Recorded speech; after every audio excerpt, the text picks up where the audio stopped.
Se tem um tema que sempre traz bastante confusão é o consumidor optante B, ele paga ou não pela parcela de demanda? E é isso que eu quero explicar para você nesse quem pode ser optante B, o segundo é quem não pode ser, e o terceiro é o que esse consumidor ele paga pela parcela de demanda. Então, se você tem essas dúvidas, fica comigo até o final desse vídeo. Já peço para você se inscrever aqui no meu canal do YouTube e também deixar o seu joinha. Faz muito tempo que eu não faço vídeos especificamente para esse canal. Me conta aqui se você gosta desses vídeos nesse formato mais longo, se é mais interessante para você.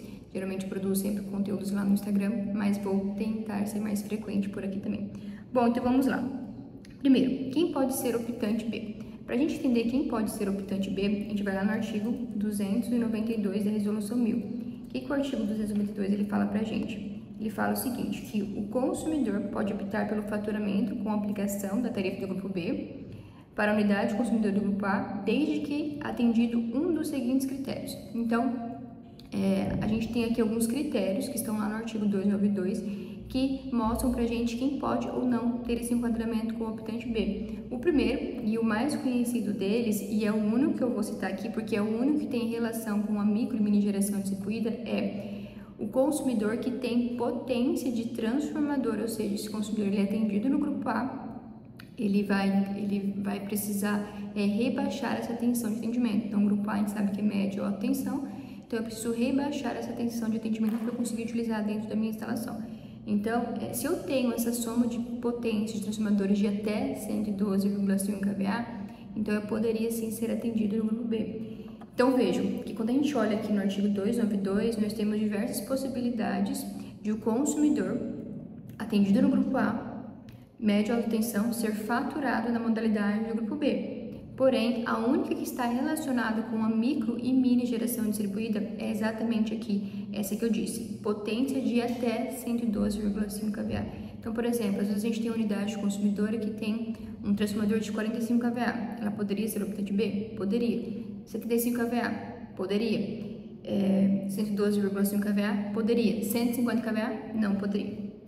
Beleza.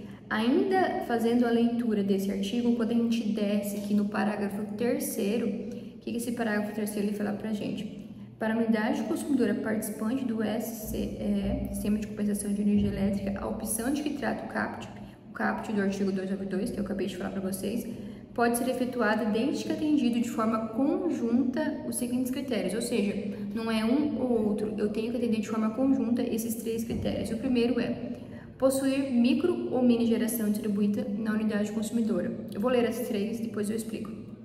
A soma das potências nominais transformadoras da unidade consumidora for menor ou igual a 112,5 kVA, ou seja, aqui já fala pra gente que só se aplica para unidade consumidora com potência de transformador de até 112,5 kVA.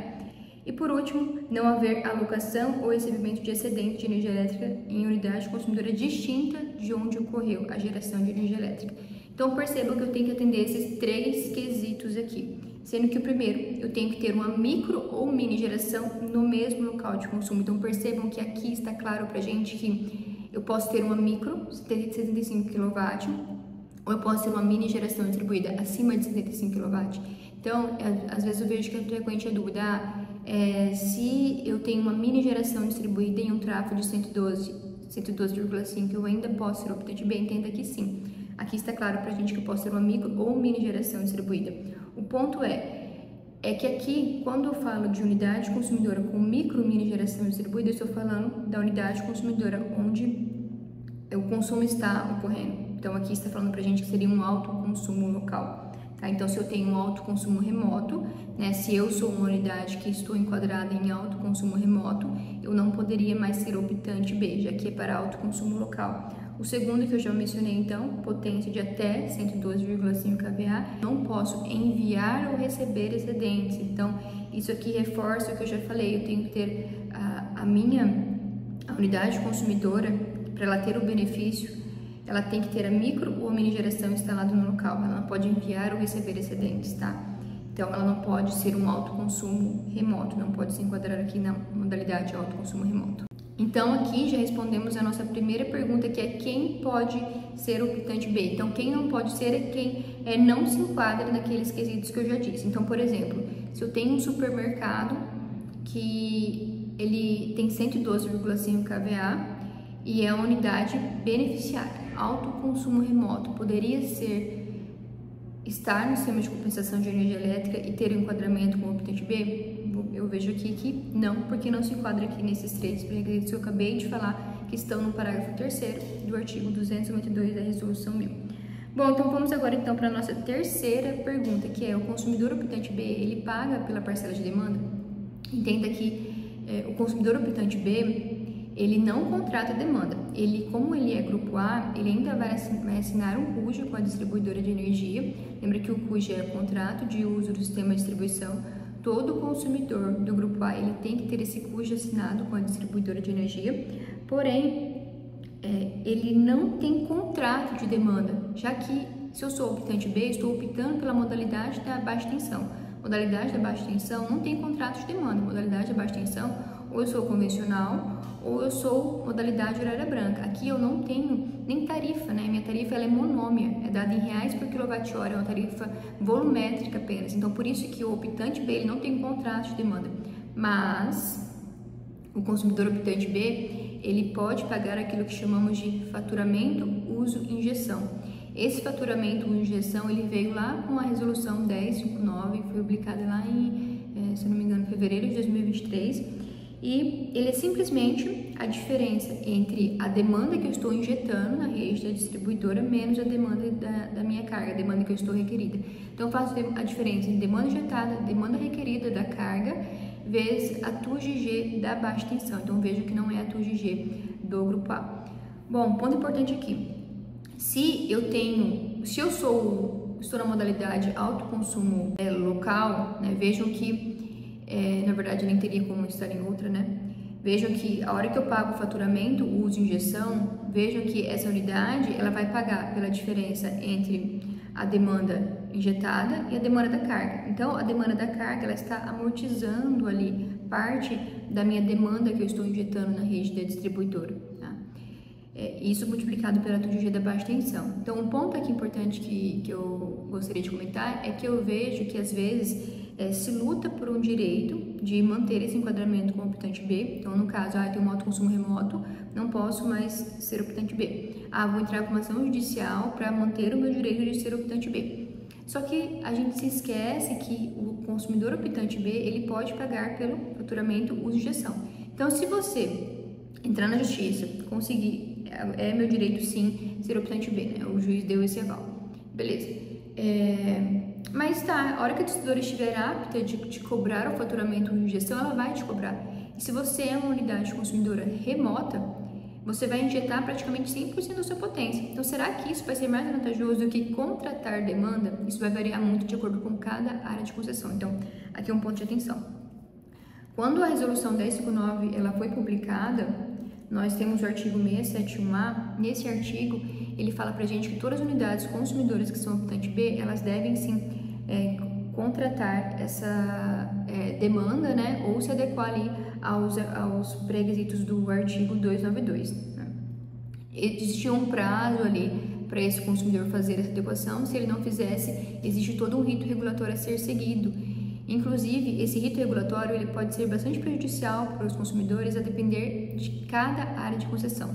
Então, por exemplo, havia alguma distribuidora de energia, quando ela iniciava o faturamento desse consumidor do grupo A, porque ele não se adequou, ela enquadrava ele na pior modalidade possível, que era a modalidade horária azul, que eu pago 2 demandas. Além disso, a distribuidora ela tem que considerar uma demanda de referência para conseguir cobrar essa parcela de demanda desse consumidor. E essa demanda de referência, às vezes, era um valor bastante injusto que prejudicava bastante o consumidor. Então, eu tenho visto diversos casos de erros de faturamento durante esse enquadramento automático no grupo A, que é sim devido à distribuidora, ela pode fazer isso. Nesse enquadramento automático das distribuidoras de energia no faturamento do grupo A,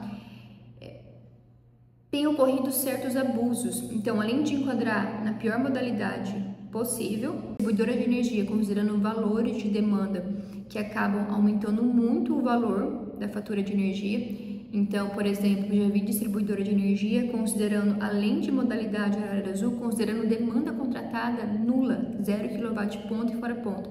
Então, além de estar pagando demanda ponta e fora ponta, esse consumidor está pagando multa por ultrapassagem de demanda em 2 impostos tarifários. Atualmente, eu estou com algumas consultas na ANEEL para entender o posicionamento ali de algumas distribuidoras. Estou também com algumas reclamações administrativas que envolvem esse tema, porque eu tenho visto diversos abusos.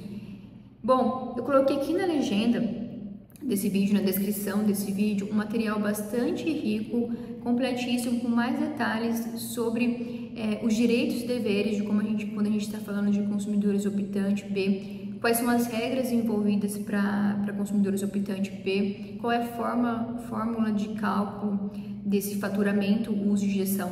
Então, assim, se você quer saber um pouquinho mais, não deixe de conferir esse material que está aqui na descrição. Outro ponto importante, se você tiver algum caso concreto de algum cliente seu que foi prejudicado por conta desse enquadramento automático no grupo A, entenda que sim, a distribuidora pode fazer isso, mas a gente tem que ficar atento a alguns abusos, tá? E sempre consultar, né, se aquilo poderia ter sido feito ou não. Então, além disso, você tem algum caso concreto, né? Claro que você pode ler sim o material que está aqui na descrição, você pode adquirir esse material, mas você pode entrar em contato comigo para eu analisar o seu caso concreto e a gente verificar se cabe sim ali uma reclamação administrativa.